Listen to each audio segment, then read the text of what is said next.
Good afternoon, everyone. Well, thank you for joining us today.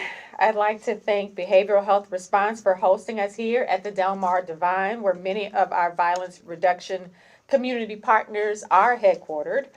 I also want to thank Chief Robert Tracy, who just celebrated a birthday, and Circuit Attorney Gabe Gore for being here today and for their partnership. And of course, I need to thank all of the service providers in the room today. There are people who are doing the work on the ground day in and day out, and we thank you and appreciate you. We're here to talk about crime statistics today. And while we're proud of these numbers, I know that they don't mean much to a victim of crime or their family members. We can't fix the pain that these victims feel, and we can't go back in time to stop a crime from happening. But what we can do, the best thing we can do, is reduce the number of crime victims each week, each month, and each year. And we're continuing to do that. 2024 saw another significant milestone in crime reduction in the city of St. Louis. This past year, we recorded the fewest number of homicides since 2013 and saw an overall crime reduction of 15%.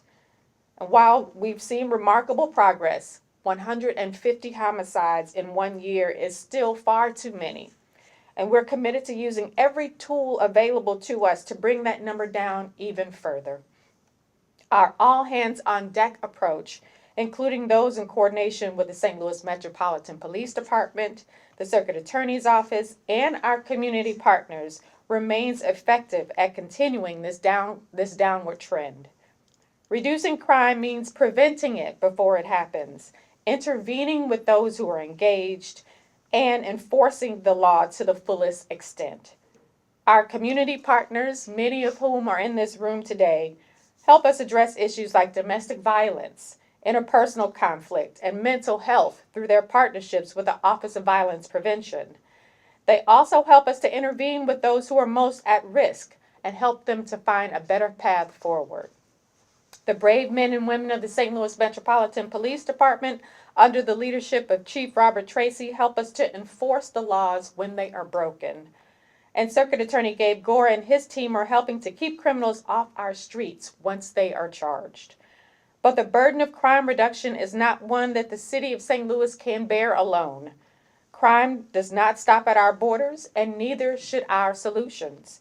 Through the Save Lives Now initiative we developed last year, we are taking a regional approach to crime reduction with a clear goal of reducing homicides and shootings by an additional 20% over the next 3 years. We've built an extensive network of individuals and organizations who have the same focus, building a safer St. Louis. And today we get to share our progress. But as soon as we leave here, it's right back to work. Now, it is my pleasure to welcome St. Louis Metropolitan Police Department Chief Robert Tracy to the podium. Thank you all for coming, and God bless.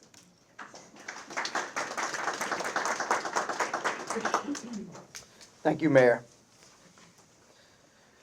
2024 was a year of positive progress. But as Mayor Jones stated, we have so much more work to do. And when you take a look at what happened in 2024, 2023, all this couldn't be done without the hard work of the men and women of the St. Louis Metropolitan Police Department, along with the partnership with the community meetings we go to, also elected officials, faith-based community, Circuit Attorney's Office, the criminal justice system, and those partnerships that we have. It all happens together. You see the Office of Violence Prevention here, you see youth services, you see a lot of people from the mayor's cabinet. We can't do this alone, and we do it together. So a lot of this progress we've made as a team. And I also want to say that as a police chief, you're only as good as a mayor that gives the support for you to go out and do your job to the police department and their police chief. And this mayor has done that for the last 2 years that I've been here. And I thank you, Mayor, because we would not have this progress without your leadership and the overall holistic approach that we're taking towards the city of St. Louis. So thank you, Mayor. In addition to overall crime, we saw decreases in murder, sexual assault, robbery, aggravated assault, felony theft, and auto theft. These are FBI UCR Part 1 crimes. It's a standard that we use, that all police departments use. It's the rules that they make up and how we define crime, how do we catalog them, how we do comparative analysis, so we can level the playing field across every city to see exactly how we're doing in every jurisdiction. We did see a slight increase with our burglaries. It was the only Part 1 crime that we were up, and it was up by 3%. But you might recall a significant operation this past summer that involved our detectives in multiple other jurisdictions in the area into a string of business burglaries that were occurring across, not even here, but also in Illinois. Detectives spent hours on the cases to gather and review evidence, which included surveillance technology. Without the technology, we are not going to be able to solve as many cases. We will make sure we will protect people's civil liberties and make sure that we do it fair, and we'll make sure that we protect people's constitutional rights. But we do need this technology to make sure that we can solve these crimes and bring people to justice and make this a safer St. Louis. So we were able to arrest individuals responsible for a large number of these crimes, working closely with the St. Louis Circuit Attorney's Office. We were able to arrest and charge 5 of these suspects that were involved in dozens and dozens of crimes, and we're able to make sure we can bring those down. And especially when it harms our businesses that want to stay in the city and invest in that city, they don't need these type of problems, either broken windows or anything else of people going into their establishments and causing harm and hurting their businesses. So we were able to bring those people to justice and charge them with the crime. So thank you very much, Circuit Attorney. When we do arrest them, those cases are being seen and those people are held accountable, changing behavior. As we begin the new year, it's imperative that we closely monitor new and emerging crime trends, just like we did with the burglary spree I just talked about. When we're able to identify and link potential crimes, we're able to direct investigative resources to ensure those committing crimes in our community are thoroughly investigated, arrested, and held accountable in the criminal justice system. We're always working to address gun-related crimes. When 90% of our homicides are by gunshot, we have to make sure that we're addressing things that are happening with people that are carrying guns legally and illegally and use them to harm other people in our community. Our crime laboratory is doing amazing work and turning around scientific results to track how and where the guns are illegally fired in our community. ShotSpotter, making sure we know where they're happening, getting there, picking up that evidence. And last year, there were nearly 10,000 items of evidence submitted to our lab, and it's submitted to the National Integrated Ballistic Information Network, and you've heard of that. It's called NIBIN. And we work with ATF closely when these items of evidence can come back to firearms and come back to people that are using these guns so we can get the trigger pullers off the street. This is, again, technology that we're using to help our communities. Out of the 10,000 items that were submitted, about 5,000 had some type of lead. NIBIN leads, taking us back to the person that might be using that firearm or helping our detectives solve those cases to bring justice to the families that might have lost someone or been harmed in our community. This type of forensic lead is helping us to get those illegal trigger pullers off the street and helping us identify potential homicide suspects. We will never be able to solve any crime alone. We need our community support. We saw that partnership work in a significant way last year, and we're always looking for ways to strengthen our relationships. And I believe that starts with increasing transparency. And because of that trust and transparency, last year we had a 75% homicide clearance rate. That's well above the national average. That only happens with trust with the community. Working with the community, we have great detectives, we got good surveillance technology, but we'll not be able to solve these crimes if the people don't trust us and trust the Circuit Attorney's Office to come forward to make sure we can bring those that are causing harm to our community to justice. This year we're about 68%, which is well above the 50% national average. Very proud of the men and women and the detectives and the community to making sure we're holding those people accountable. We want to know, and speaking of transparency, we want the community to know what's going on. Last year, St. Louis Metropolitan Police Department launched a new state-of-the-art website. slmpd.org puts important crime information, community resources, data directly in the hands of our residents.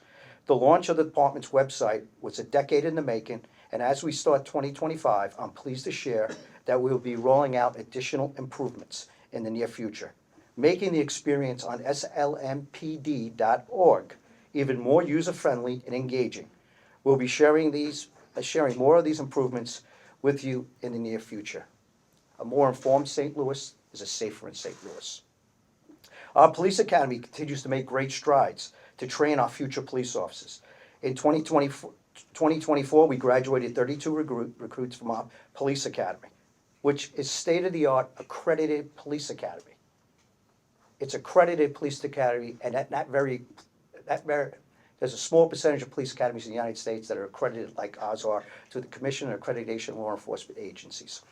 The academy, and our officers receive additional training and through their field training officers.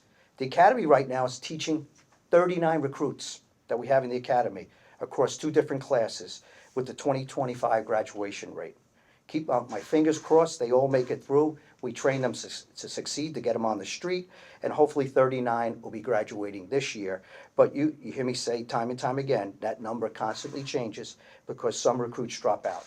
Additionally, more than 24 officers that left our jurisdiction in the past, I've sworn them back in the last year. That means people have left us and have come back to this organization.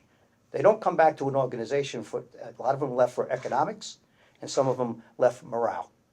They're starting to come back. They're starting to come back because they're seeing the good things that are happening with our St. Louis Metropolitan Police Department and also with our circuit attorney holding people accountable when they make those arrests.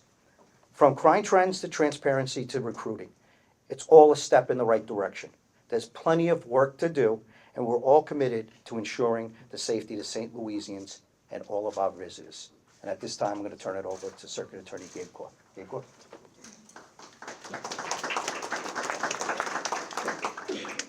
Thank you, Mayor. Thank you, Chief, for your remarks. At the Circuit Attorney's Office, our goal every day is to use effective prosecution to achieve a higher level of public safety for the St. Louis region. In doing that work, we rely heavily on our partnership with St. Louis Metropolitan Police Department, the Office of Violence Prevention, and the community. Working together, we know that we can have an impact on reducing violent crime and all crime in the city of St. Louis. We know we have a lot of work to do, but the statistics that the mayor and the chief have discussed today show that we're trending in the right direction.